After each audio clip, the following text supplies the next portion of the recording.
આજે ભરૂચ ખાતે જે કિશનભાઈ વસાવા કરીને યુવાન હતો એના પર જીવલેણ હુમલો થયો અને એમનું 80% શરીર આજે જ્યારે બળીને ખાક થઈ ગયું છે ત્યારે એમની મુલાકાત માટે અમે હોસ્પિટલમાં આવ્યા હતા. એમને મળ્યા છે. હવે એમની સ્થિતિ સારી છે, આઈસીયુમાં છે. સાથે સાથે ડૉક્ટર સાહેબને પણ અમે મળ્યા છે. તેઓ પણ પૂરા પ્રયત્ન કરી રહ્યા છે, ટ્રીટમેન્ટ કરી રહ્યા છે.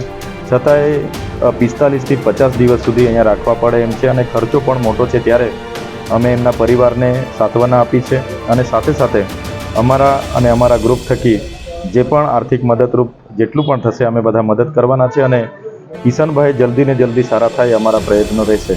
તમે જોઈ શકો છો, આ પહેલો બનાવ નથી.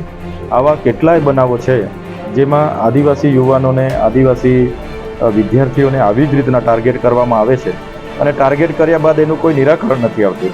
આમના પર હુમલો થઈ અને આજે આ ત્રીજો દિવસ છે ત્યારે ખરેખર એની યોગ્ય તપાસ થાય.